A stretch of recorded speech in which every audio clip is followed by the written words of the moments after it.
একজন সাহাবী খুব আনন্দময় মুহূর্তে হাসতেছেন, এমনকি রাসূলের সামনে হাসাহাসি করতেছে। আল্লাহর হাবিব তাকে জিজ্ঞাসা করলেন, এ সাহাবী, তুমি এত হাসাহাসি করতেছো, কারণটা কি?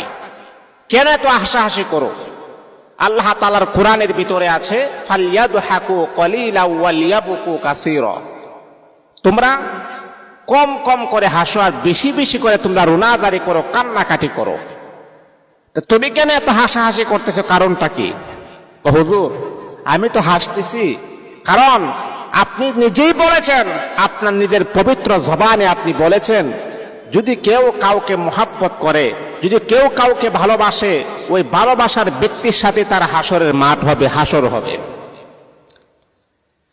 তাহলে তুমি কেন হাসো? কোন কারণে তুমি হাসো? এবার সাহাবীটা জবাব দিলেন, ইয়া রাসূলুল্লাহ, আল্লাহ তাআলার পয়গম্বর বিশ্বনবী কিছুক্ষণ আগে মসজিদে নববীর ভিতরে আপনি বয়ান করলেন, যদি কেউ কাউকে মহাব্বত করে, ভালোবাসে, মান তাশাব্বাহা বিকওমিন ফাহুয়া মিনহুম, তার সাথে তার কিয়ামত হবে। আল্লাহর হাবিব বিশ্বনবী আপনি যে বয়ান করলেন, গো নবীজি, আমি আমার মা বাবা, ছেলে সন্তান, বিবি বাচ্চা, আমার যত ধরনের আত্মীয় স্বজন হোক না কেন, সবচাইতে বেশি আমি নবী আপনাকে মহাব্বত করি। আর আপনাকে মহাব্বত করার কারণে আপনার সাথে কাল কিয়ামতের মাঠে আমার হাসর হয়ে যাবে। বিষয়টা চিন্তা করছেন? বিষয়টা একটু ভাবছেন?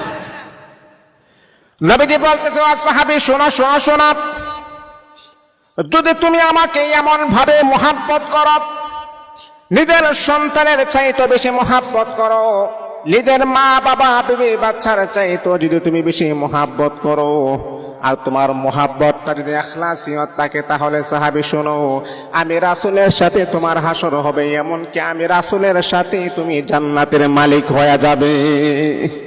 যদি তুমি আমাকে মন উজাড় করে তোমার মা বাবা বিবি বাচ্চা আত্মীয় স্বজনের চাইতে যদি আমাকে বেশি মহাব্বত করো, তাহলে আমি রাসূল অ্যাকসেপ্ট করলাম, কাল কিয়ামতের মাঠে আমার সাথেই হবে, এমনকি আমার সাথে তুমি জান্নাতে যেতে পারবে। এই জন্য মুহতারাম হাজিরিন, তাদের ভালোবাসাটা কেমন ছিল, তাদের ধরনটা কেমন ছিল, রাসূলের প্রতি তাদের আকর্ষণটা কেমন ছিল। আর আজকে আমরা রাসূলের সুন্নাহ আমাদের কাছ থেকে বিদায় হয়ে যাচ্ছে, বিলুপ্ত হয়ে যাচ্ছে। একবারও রাসূলের সুন্নতের প্রতি আমাদের আকর্ষণে টানে না। একটা মানুষ দেখবেন, একটা দামি একটা সুন্নাত, দাড়ি রাখা কত সুন্দর, একটা পুরুষ যখন দাড়ি রাখে দেখবেন তার চেহারাটা ফুটন্ত গোলাপের মতো সুন্দর হয়। আবার একটা পুরুষ যখন দাড়ি ক্লিন শেভ করে দেখবেন যে তার চেহারার মাঝে তো মায়া থাকে না, মুহাব্বত থাকে না, ভালোবাসা থাকে না। কিন্তু আমরা কপাল পোড়া জাতি, আমরা বুঝতে পারি না যে রাসূলের সুন্নাতের ভিতরে আসলে সুন্দর, রাসূলের সুন্নতের ভিতরে যে মজা, মুহাব্বত, ভালোবাসা, এটা আমরা কপাল পোড়া বুঝি না।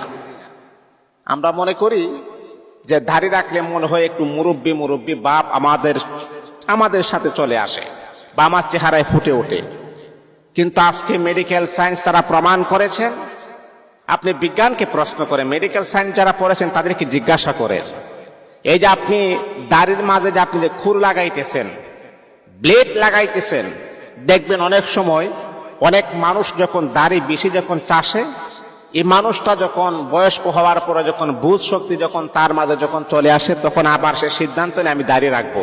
তখন দেখবেন যে তার এই তলের দাড়িগুলা কাঁচা থাকে, আর সামনের দাড়িগুলা যেগুলা ক্লিন শেভ বেশি করছে, এই দাড়িগুলা পাকনা হয়ে যায়, পেকে যায়।